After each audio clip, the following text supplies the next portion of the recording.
Welcome to The Explainer. I am so thrilled you're here today. We're going to be diving into organizational finance, but we're going to do it a little differently. We're stepping right into the shoes of an event planner. We're going to decode the numbers, unpack the budgets, and look at the real financial machinery that operates behind the scenes of a major fundraising event. Let's get into it.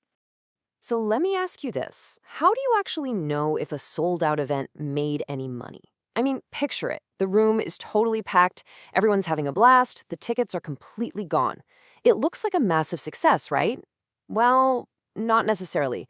A massive crowd doesn't automatically mean a financial success.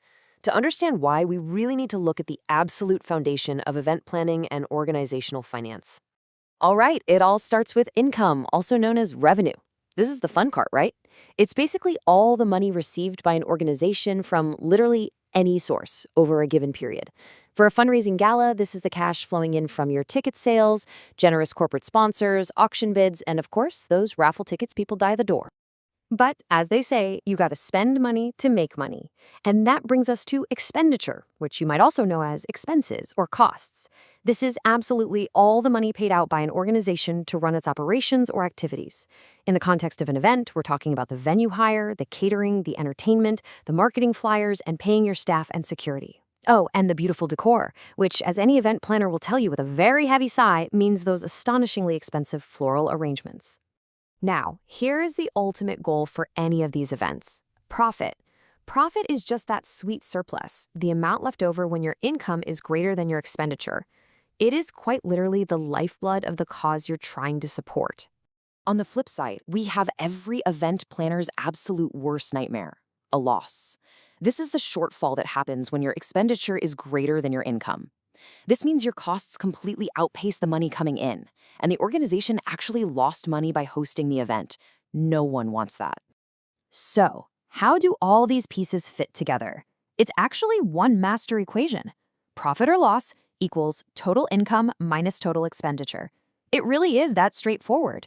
If the answer you get is a positive number, you've made a profit. If the answer is negative, you've made a loss. And if by some absolute miracle the answer is exactly zero, well, it means you broke even. Your income and expenditure perfectly canceled each other out. Section 1. The Hope Springs Gala. Okay, imagine you're the project manager for the Hope Springs Community Trust's annual charity gala. First, let's look at the money coming in.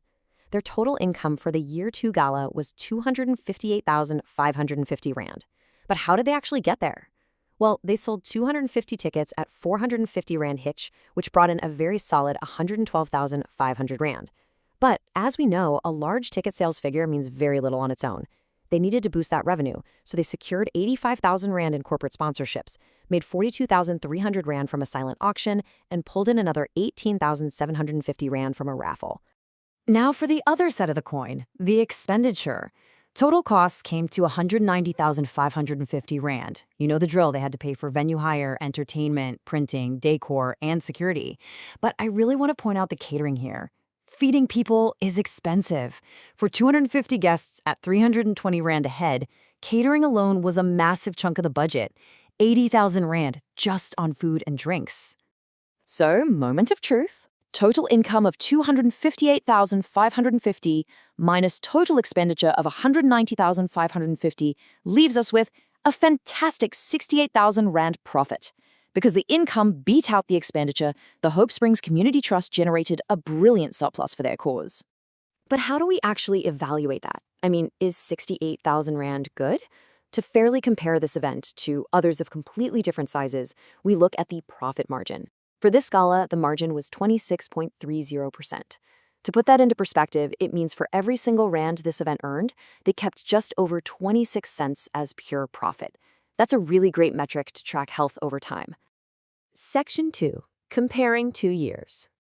Now put yourself in the shoes of the board of directors. Was Year 2 actually an improvement over Year 1? To figure that out accurately, we use the percentage change formula. Why bother with percentages? Well, looking just at raw Rand values can be super deceptive. We need to see the rate of growth to really understand the financial dynamics at play here. And the results brilliantly illustrate exactly what I mean. Between Year 1 and Year 2, the gala's income grew by 20.03%. But look at the expenditure. It only grew by 7.72%. The absolute magic here is that the event planners managed to make their income grow at nearly 3 times the rate of their expenditure. And because they kept those costs growing so slowly while income shot up, look at what happened to the bottom line, a massive 76.62% jump in profit. Profit is just the small difference between two much larger numbers, right? So since expenditure grew slowly, a huge proportion of every extra round of income they made in year 2 wasn't eaten up by costs. It went straight into profit. Honestly, this is masterful event management. Section 3. Budgeting versus reality. Now, the real world is rarely a straight line of constant success. For year 3, the trust drew up a budget based on estimates, but eventually they had to face the ultimate showdown: projected figures versus actual figures. That difference between your financial plan and reality, that's called variance. Variance tells you exactly where you guessed right and, well, exactly where things went off the rails. But you gotta pay really close attention to context when interpreting variance. For income, if your actual value is higher than projected, that is a positive, favorable variance. You made more money than you thought. But for expenditure, if your actual value is higher than projected, that's unfavorable. It just means you overspent. Let's see how this harsh reality hit in year 3. The actual results were, well, a bit of a wake-up call compared to the budget. They projected an income of 275,000 Rand, but actually only brought in 270,500. So that's an unfavorable income variance of minus 4,500 Rand. On the expenditure side, they budgeted 203,000 Rand, but ended up spending 209,000. That's a $6,000 overspend. Profit was literally being squeezed from both sides. Income fell short and costs ran high. And the consequence of getting squeezed on both ends like that is pretty dramatic. The actual profit ended up being 10,500 Rand lower than they projected. They expected a 72,000 Rand profit, but only got 61,500. That's nearly a 15% unfavorable variance in their profit. Definitely a tough pill to swallow for the charity. But here is the most vital lesson of this entire explainer. A well-run budget process doesn't actually require every line to match perfectly. A budget tells a story of what to fix. For year 3, catering actually overspent by 6,200 Rand. So what's the action plan for year 4? Well, spotting that error means the trust can actively plan to fix it. Next year, they can get quotes from at least 2 additional caterers, or lock in a fixed per guest price in the contract months before the event, just to prevent unexpected cost increases on the day. Which leaves us with this final question. What story will your numbers tell at your next event? Are you just looking at a sold-out crowd, or are you actually controlling the details? Because, as we've seen today, watching the variance, keeping your expenditure in check, and understanding how profit margins actually work, that's the real secret to financial success. Keep these formulas in your back pocket and you'll always be ready. Thanks for joining me on this explainer, and I'll catch you next time.